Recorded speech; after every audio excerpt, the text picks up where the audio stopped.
गरीब की लॉटरी। केशवपुर नाम के गांव में एक सरिता नाम की विधवा औरत रहा करती थी। उसका एक बेटा था जिसका नाम था शिवा। शिवा बहुत ही मासूम था, अपनी माँ से बहुत प्यार करता था।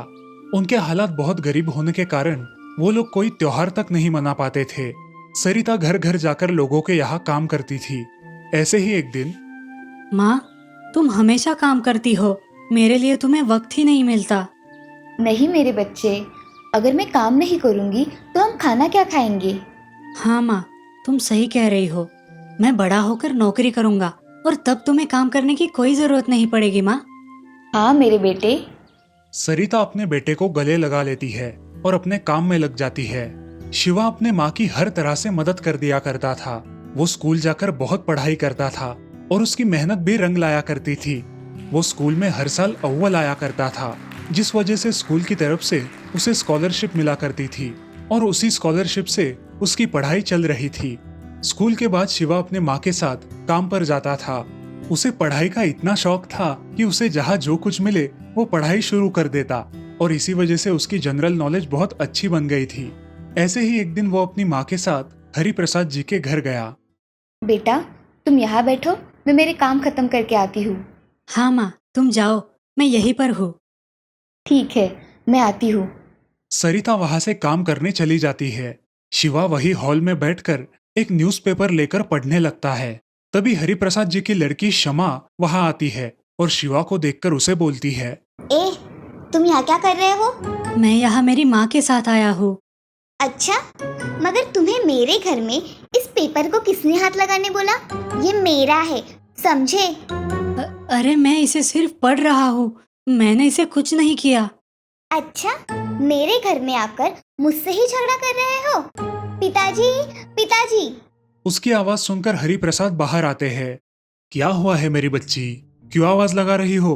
पिताजी, ये देखो, मेरे घर में आकर मेरा न्यूज़पेपर पढ़ रहा है और मैंने पूछा तो बोलता है कि मैंने कुछ नहीं किया। ए लड़के, तुम यहाँ कैसे आए? किसके साथ आए हो? मैं मेरी माँ के साथ आया हूँ। ये सब बातें सुनकर सरिता भी हॉल में आ गई। क्या हुआ है साहब? ये लड़का कौन है और मेरे घर में क्या कर रहा है? जी साहब, ये मेरा बेटा है और ये घर पे अकेला था, इसीलिए मैं इसे साथ लेकर आई। माँ, मैं सिर्फ ये न्यूज़पेपर पढ़ रहा था, मैंने कुछ नहीं किया माँ। शिवा सरिता के पास जाकर खड़ा हो गया। जी, मेरा लड़का आज के बाद कभी भी आपके यहाँ न्यूज़पेपर नहीं पढ़ेगा। यही उसके लिए ठीक होगा। सरिता अपने बेटे शिवा को लेकर वहां से चली जाती है। कुछ दिनों बाद शिवा के स्कूल में रिजल्ट आता है। उनकी 5वीं कक्षा में शिवा अव्वल आया था और हरिप्रसाद की बेटी तीसरे नंबर से पास हुई थी। उसी दिन सरिता अपने बेटे को लेकर हरिप्रसाद के घर काम करने गई। बेटा, इधर किसी भी चीज़ को हाथ नहीं लगाना। आज मैं जल्दी काम खत्म करके आऊंगी, ठीक है? हाँ माँ, मैं किसी भी चीज़ को हाथ नहीं लगाऊंगा।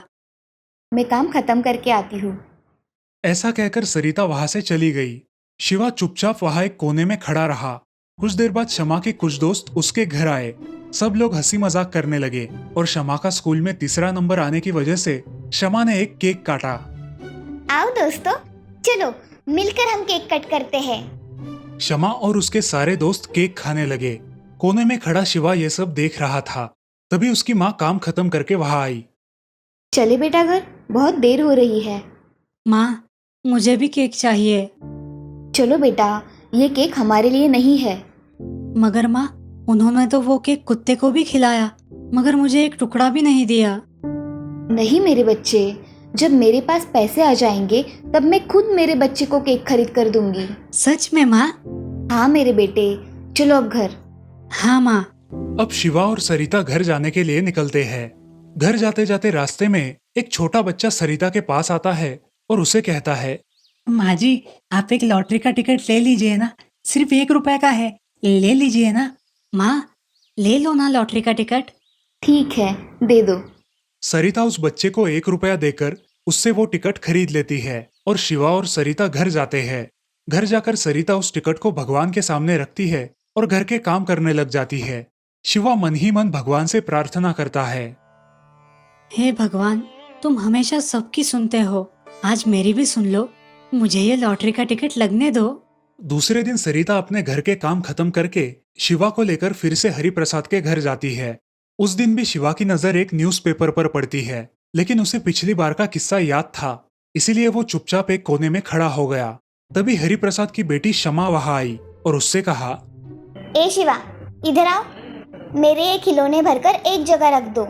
आया। अरे कितना टाइम लगाते हो?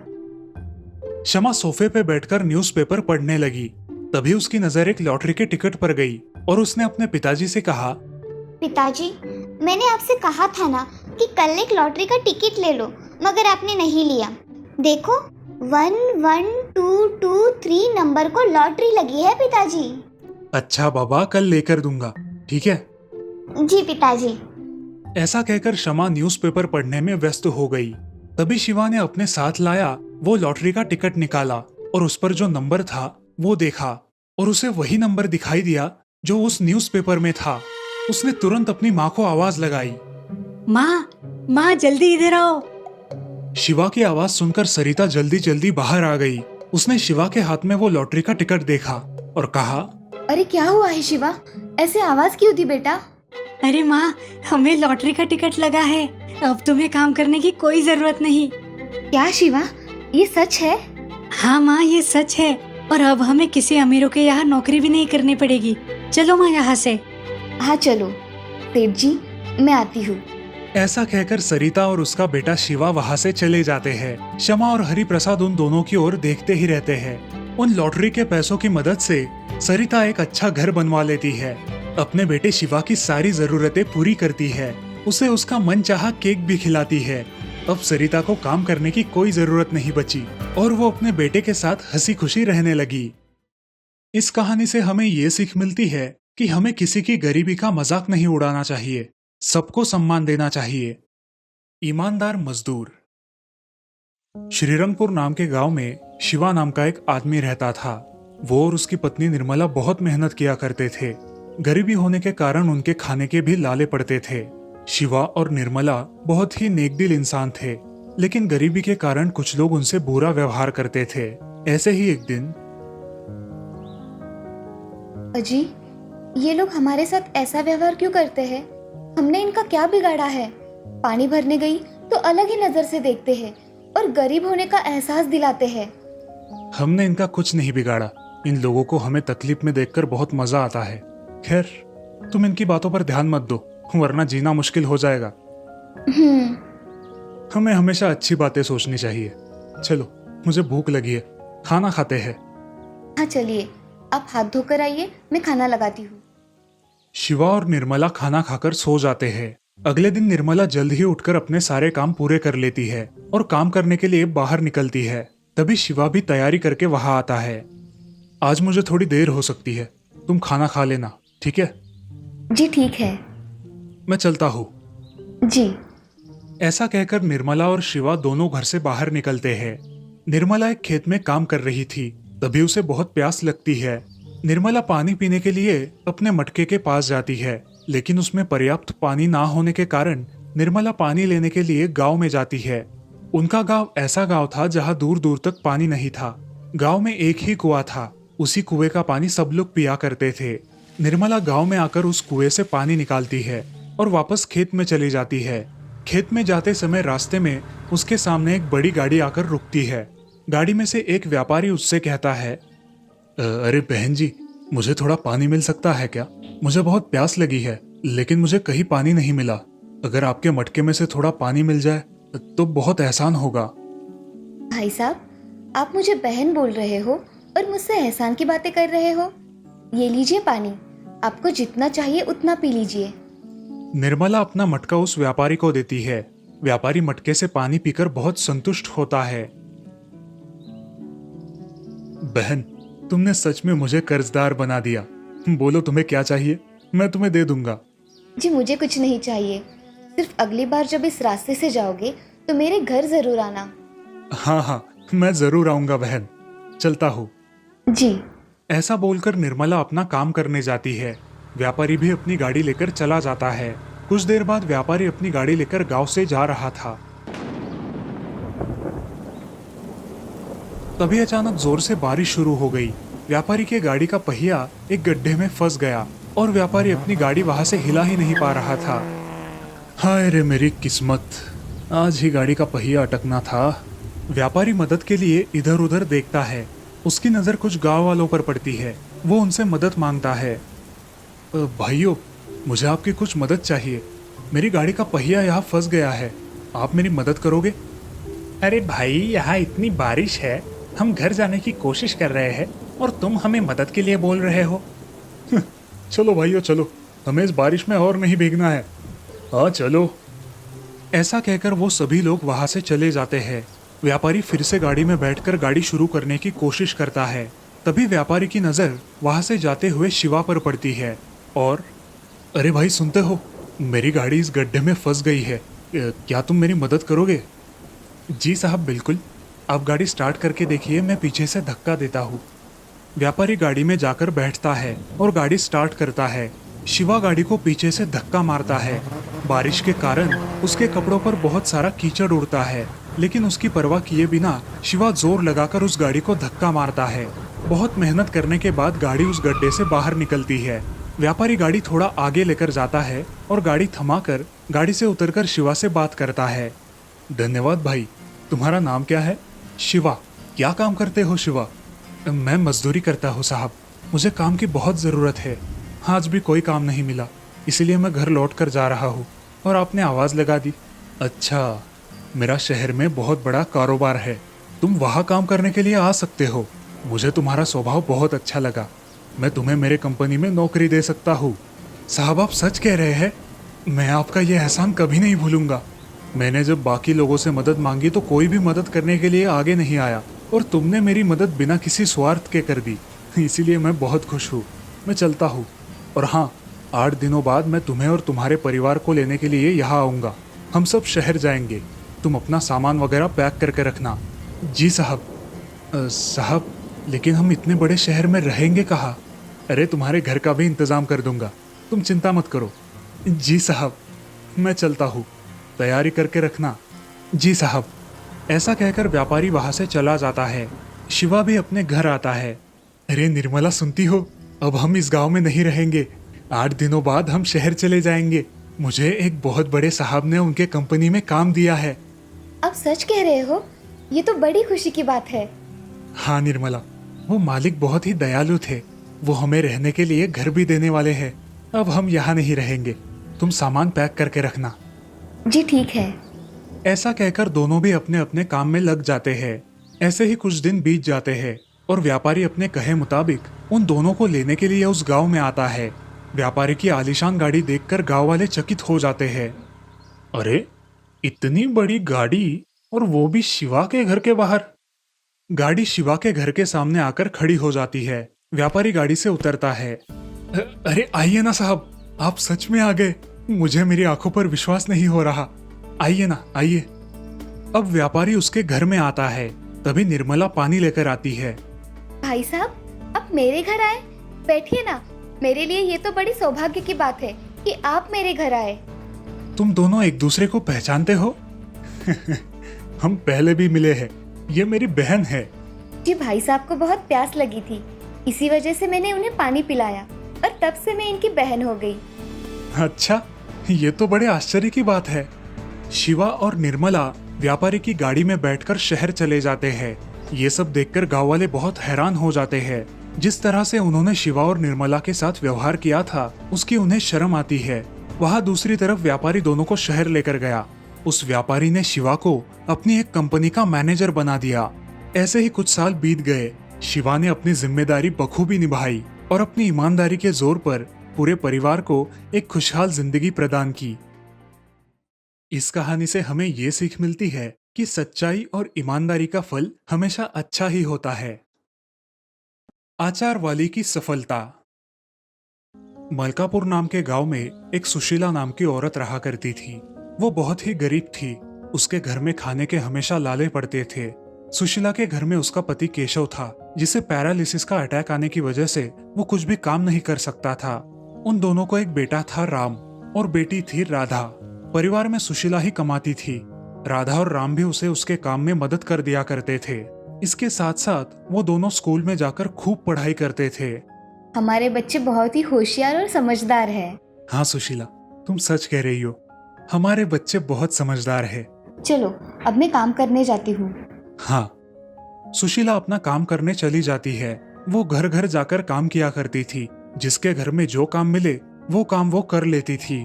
शाम को जब सुशीला घर आती थी तो वो बहुत थक जाती थी। एक दिन केशव को अस्पताल लेकर जाना था, लेकिन सुशीला के पास पर्याप्त पैसे नहीं थे। अजी सुनते हो, मेरे पास 500 रुपये ही है। इतने में अस्पताल का काम नहीं हो सकेगा। हाँ सुशीला, अस्पताल में बहुत पैसे लगते हैं। जाने दो, हम अगले महीने अस्पताल में जाएंगे।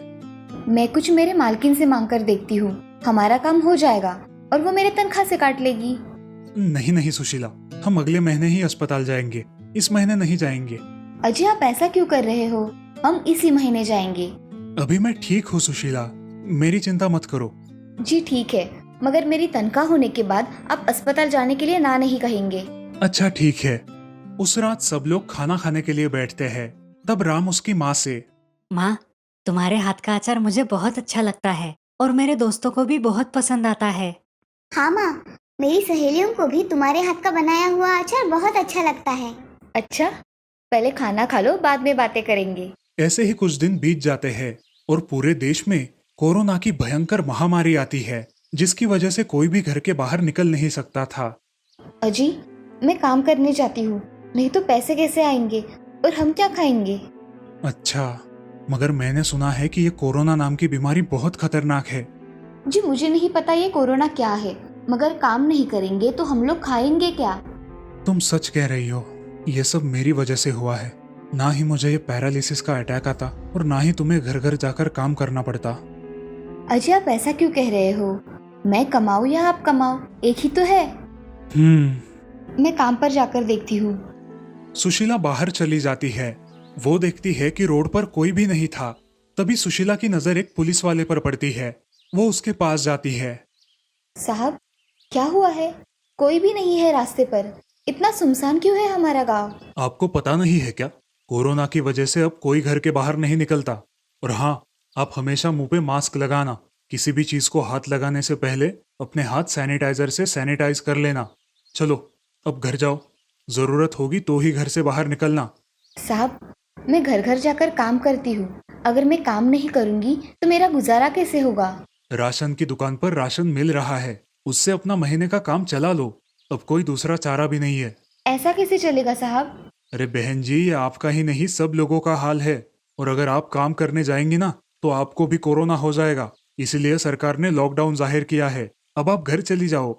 जी। बहुत उदास मन से सुशीला अपने घर चली आती है और मुंह लटकाकर बैठ जाती है। तभी केशव सुशीला से, क्या हुआ है, इतने उदास क्यों हो? अजी मैं बाहर जाकर काम भी नहीं कर सकती, अब घर का गुजारा कैसे होगा? देखेंगे, जैसा वक्त आएगा हम दोनों मिलकर उसका सामना करेंगे। तुम चिंता मत करो। उस दिन से सुशीला बहुत चिंता में पड़ गई। माँ, तुम्हें क्या हुआ है? तुम इतनी चिंता में क्यों रहती हो? कुछ नहीं मेरे बच्चों, बस ऐसे ही। माँ, हम घर से कुछ ना कुछ कर सकते हैं। मतलब? हम घर से कुछ भी काम कर सकते हैं, जो भी तुम्हें आता है। जैसे कि तुम बहुत अच्छा अचार बनाती हो, तो हम अचार बनाकर बेच सकते हैं। वो हम कैसे बेचेंगे? पूरे शहर में तो लॉकडाउन शुरू है। माँ, हम अचार के पैकेट बनाकर दुकान में रख सकते हैं, नहीं तो हम खुद भी बेच सकते हैं। ये विचार बहुत अच्छा है। लेकिन माँ, हमें पूरी सावधानता से ये काम करना होगा। मास्क लगाकर सैनिटाइजर का इस्तेमाल करके हमें ये सब करना होगा। हाँ बेटा, हम सब सावधानी से ही करेंगे। चलो माँ, हम बाजार जाकर कुछ सामान लेकर आते हैं। सुशीला अचार का सामान लाने बाजार जाती है और उसके पास जितने भी पैसे थे उनसे अचार का सामान लेकर घर आती है। घर आकर अचार बनाना शुरू कर देती है। शाम तक वो अचार बना देती है। अचार देखकर राधा कहती है, माँ, अचार की खुशबू तो बहुत अच्छी आ रही है। राधा अचार चक्के देखती है। अचार बेहद अच्छा बना हुआ होता है। सुशीला उस अचार के पैकेट बनाकर रख देती है। अगले दिन वो पैकेट लेकर सुशीला बाजार में उन्हें बेचने जाती है। अचार की सुगंध और स्वाद से आकर्षित होकर कुछ लोग वो खरीदने आते हैं। बहन, अचार कैसे दिया? भैया अचार 60 रुपए पाव है, आपको कितना दूं? मुझे 1.5 किलो दे दो। जी भाई साहब। मुझे भी 1 किलो देना। हाँ हाँ, देती हूँ। उसके अचार का स्वाद इतना अच्छा था कि बहुत सारे लोगों ने उसका अचार खरीद लिया। सभी लोगों को उसका अचार बहुत पसंद आया और देखते ही देखते सुशीला सारा अचार बेचकर जल्द ही घर चली आई। अजी सुनते हो, आज मैंने पूरा अचार बेचा है। मैं बहुत खुश हूँ। ये तो बहुत अच्छी बात है सुशीला, तुम्हारे हाथ का स्वाद ही ऐसा है कि सभी लोगों को पसंद आ जाए। अगले दिन से सुशीला रोज अचार बेचने लगी। धीरे धीरे उसके ग्राहक बहुत बढ़ गए। अचार बेचकर कमाए हुए पैसों की मदद से उसने अपने पति का अच्छे से इलाज भी करवाया। कुछ महीनों बाद लॉकडाउन खत्म हो गया और सुशीला के अचार व्यापार में बहुत तेजी आ गई। इस तरह अपनी मेहनत और लगन के जोर पर सुशीला अपने पूरे परिवार के साथ एक खुशहाल जिंदगी जीने लगी। इस कहानी से हमें ये सीख मिलती है कि मेहनत हमेशा रंग लाती है, कोशिश करने वालों की कभी हार नहीं होती। सौतेली माँ। रामपुर नाम के गांव में एक श्याम नाम का आदमी रहता था। उसकी दूसरी पत्नी गंगा, उसकी बेटी शमा और उसके पहले पत्नी की लड़की रेवती भी उसके साथ रहा करती थी। घर में सब हंसी खुशी रहा करते थे। उनके घर में गाय भैंसें बहुत थी और उनकी जिम्मेदारी गंगा पर थी। गंगा अपनी जिम्मेदारी बहुत अच्छे से निभाती थी। ऐसे ही एक दिन, अरे गंगा, आज इतना दूध बच गया? अरे वो आज कुछ ग्राहक आए ही नहीं। अच्छा, तुम इसका कुछ बना दो, नहीं तो दूध खराब हो जाएगा। जी हाँ, बना दूंगी, आप चिंता मत करो। अच्छा। ऐसे ही एक दिन गंगा की पड़ोसन सुशीला उसके साथ बातें कर रही थी। अरे गंगा, तुम्हारी बेटी शमा कितनी सुंदर दिखती है और रेवती तो उससे भी ज्यादा सुंदर दिखती है, मगर उसे किसी भी चीज का गर्व नहीं है। हाँ वो तो है, मगर मेरी शमा ही दिखने में ज्यादा सुंदर है। तुम कुछ भी कहो, हाँ तुम जो कहती हो वही सही होगा। गंगा अपने घर में चली आती है। घर में आने के बाद उसके मन में बहुत बुरे विचार आने लगते हैं। इस रेवती को तो मैं अच्छी तरह सबक सिखाऊंगी। मेरी बेटी से खूबसूरत और कोई दिख ही नहीं सकता। ऐसे ही कुछ दिन बीत जाते हैं। गंगा रेवती के सौंदर्य की वजह से उसे बहुत भला बुरा कहती थी। उसे बहुत सारा काम करने को देती थी। बेचारी रेवती सारा काम करती थी। ऐसे ही एक दिन बहुत सारा काम करके वो थक गई थी और सोने जा रही थी। तभी वो अपने माँ के कमरे के पास गई और मन ही मन बोली, माँ, तुम मेरे साथ ऐसा क्यों कर रही हो पता नहीं, मगर तुम मेरी माँ हो, इसलिए मैं तुम्हारी सारी बात मान लेती हूँ। ऐसा कहकर वो वहां से निकल ही रही थी कि तभी उसकी नजर उसके पैर के पास पड़े एक सांप पर गई। वो जोर से चिल्लाई और तभी वो सांप जाकर उसकी सौतेली माँ को काट लेता है। सांप के काटते ही गंगा नींद से उठ जाती है और बहुत डर जाती है। माँ, तुम्हें सांप ने काटा है, मैंने अभी देखा है, वो वहाँ गया है। अब मैं क्या करूँ? मैं अब जिंदा नहीं बचूंगी। हे भगवान, बचा ले मुझे। ऐसा कहकर वो जोर जोर से रोने लगी। उसकी आवाज सुनकर पति श्याम और उसकी बेटी शमा भी वहां आ गई। सब लोग बहुत चिंता में डूब गए। तभी रेवती ने अपने माँ के पैर को एक कपड़े से बहुत पक्का बांध दिया और जहाँ उस सांप ने काटा था वहां अपना मुंह लगाकर खून चूसने लगी। वो खून बाहर थूककर निकालने लगी। धीरे धीरे रेवती बेहोश हो जाती है और उसी के साथ गंगा भी बेहोश हो पड़ती है। हे राम, अब मैं क्या करूं? मेरी मदद करो भगवान। ऐसा कहकर श्याम बहुत घबरा जाता है और अपने पड़ोसी मित्र रंगा के पास मदद मांगने जाता है।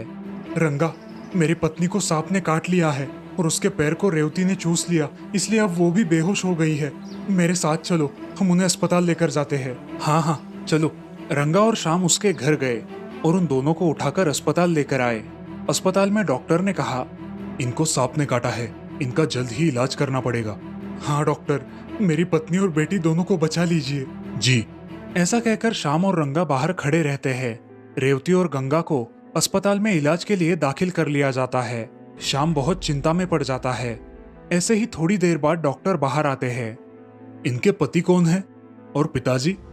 हाँ डॉक्टर साहब, वो मेरी लड़की है, उसने अपने माँ की जान बचाई है। हाँ, अब वो दोनों खतरे से खाली है, उस लड़की ने उनकी जान बचाई है। क्या हम उन्हें मिल सकते हैं? जी हाँ, अब आप उनको मिल सकते हैं। धन्यवाद डॉक्टर साहब। जी। ऐसा कहकर डॉक्टर वहां से चले जाते हैं। शाम गंगा और रेवती को देखने के लिए अंदर कमरे में जाता है। तभी गंगा आंखें खोलती है। अजी, मुझे तो सांप ने काटा था ना? हाँ गंगा, तुम्हें सांप ने काटा था और तुम दोनों बेहोश थी, लेकिन अब तुम खतरे से बाहर हो। और थोड़ी देर हो जाती तो न जाने क्या हो जाता। कौन दोनों? तुम और रेवती। रेवती ने तुम्हारी जान बचाई है गंगा, जिसका तुम हमेशा तिरस्कार करती आई हो। मुझे माफ कर दीजिए, मुझसे मेरी बच्ची को पहचानने में बड़ी गलती हो गई। अब तुम आराम करो। तभी रेवती को भी होश आता है। होश आते ही वो अपने माँ के बारे में पूछती है। माँ कैसी है पिताजी? उसे कुछ हुआ तो नहीं ना? ये सुनकर गंगा की आंखें भर आई। वो उठकर रेवती के पास आई। मेरी बच्ची, मुझे माफ कर दो, मैंने तुम्हें बहुत भला बुरा कहा। नहीं माँ, तुम तो मेरी प्यारी माँ हो। गंगा को अपने बर्ताव पर शर्मिंदगी महसूस हुई और उस दिन के बाद उसने अपनी बेटी से सौतेला व्यवहार करना बंद कर दिया। 2 दिनों बाद उन्हें अस्पताल से छुट्टी मिल गई और वे दोनों घर आकर खुशी खुशी एक साथ रहने लगी। इस कहानी से हमें ये सीख मिलती है कि जिंदगी में कभी भी किसी के सौंदर्य को नहीं बल्कि उसके गुणों को महत्व देना चाहिए।